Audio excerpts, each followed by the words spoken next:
George's School. And what brought me to this work at St. George's is, I think, primarily having a person to stand in the role that I currently stand in for me in my past history. I am Washington, D.C., born and raised, attended public schools, went to Hampton University for undergraduate, biology major, and then on to University of Florida, College of Veterinary Medicine. So I'm a veterinarian also by trade. And in that new space, University of Florida, for me, I struggled. But standing and guiding and loving up on me was a mentor. And that gentleman was a large animal surgeon. He was noted in his field. He was the only African-American member of the faculty at the time.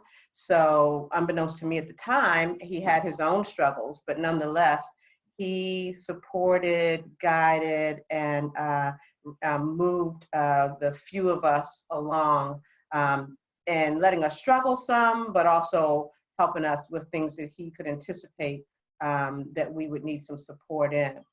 And leaving veterinary school, I practiced veterinary medicine. My husband actually is a graduate of independent boarding school, Phillips Exeter Academy.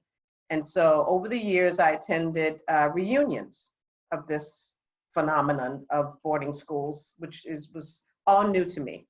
So I was introduced to boarding school through his reunions and his friends who had had experiences that were changed them over their lifetime. They just had nothing but great stories to tell. They had this incredible bond, and I'm talking about a group of Black men that graduated in the 70s. And an opportunity became available for both of us to teach at Phillips Exeter, actually. I had practiced veterinary medicine for a bit, and once having kids, pulled away and started teaching actually at Hampton University. And then this opportunity became available at Phillips Exeter Academy in both of our disciplines.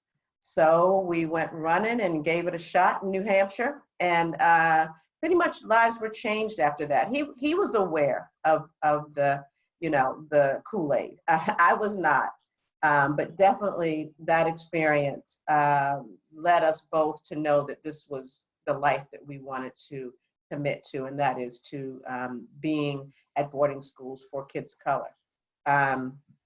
That opportunity was short-lived. It was to fulfill a short opening, and so an opportunity became available at St. George's School, and we traveled a little further south, just a little further south, and the rest is history. I've been here 24 years, teaching biology and coaching and doing the dorm and all the hats that boarding school folks do. So that's my story. My experience has been the hurdles of history, the hurdles of embedded history. And then there's the current day reinforcement of that history. And mounting a defense or an offense, if you will, towards that is sort of the work. To find deliberate, intentional messages to counter and to push against is work in and of itself. And that is always there. Even when we take 3 or 4 steps forward, there are always forces pushing back. And which is part of, why there has to be staying power, or there has to be backup for backup. And there also has to be more than just folks of color that are involved in this work, and that have to have this awareness and have to have this, this passion. It takes an army of folks pushing against the status quo. And actually being able to visualize a different scenario. And so I think that's the work of professional development. I think it's the work of engagement outside of boarding school world. It's the work of bringing in folks that have other experiences to share, to teach, you know, and to just be, you know. It's lifelong work. It's lifelong work, but I believe that we're making headway. I think that it is possible, and that's why I stay in it. And I know folks did it before me. That's how I got here, and that's 90% of my motivation, is that, you know, somebody did it so that I could be where I am, and it was probably a whole lot harder. So, thanks. Enjoyed and excited about a new diversity strategic plan that St. George's is in the process of moving forward. We are on the cusp of celebrating this move forward with our entire school community. But what it means is that there is committed, determined, articulated work that that's going to move the school forward. It's going to move the dreams that I've had for many years, bring them to fruition. And part of that excitement is around the articulation of that plan and those plans and these actions by many folks in my community. I've been here 24 years, but I have to say I'm always excited about young people.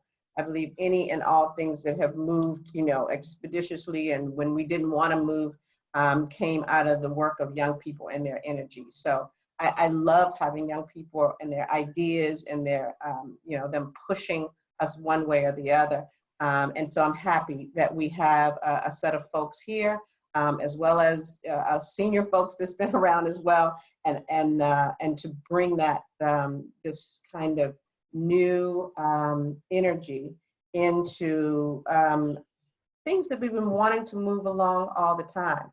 And so I'm super excited about that and looking forward to I'm already thinking about the next iteration of it.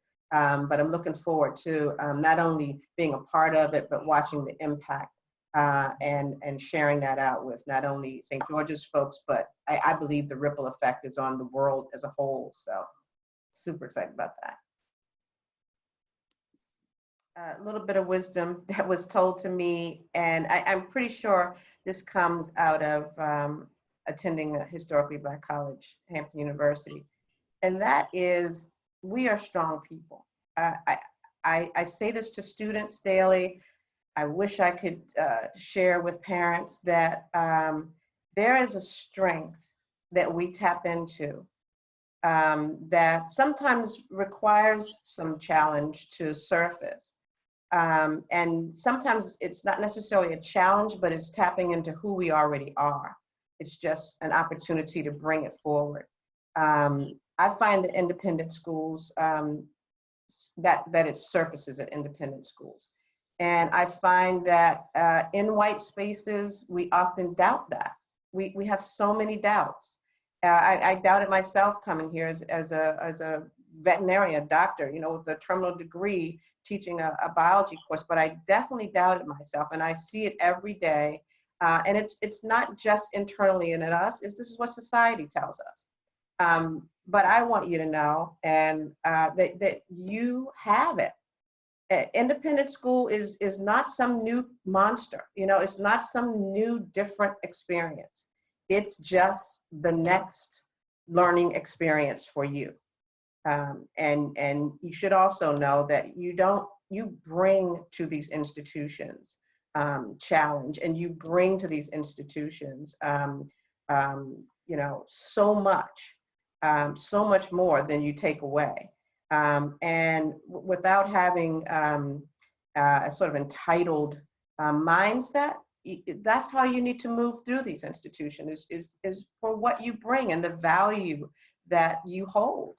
And so I would want every parent, every aunt that's worried, every grandma that's worried about their child losing themselves, you know, and not being who they are. Those are the struggles, and that's what brings our families closer together as we move through these struggles. So I've seen it so many times, and I know that we can do this. You absolutely can do it. So see you at St. George's School, I hope.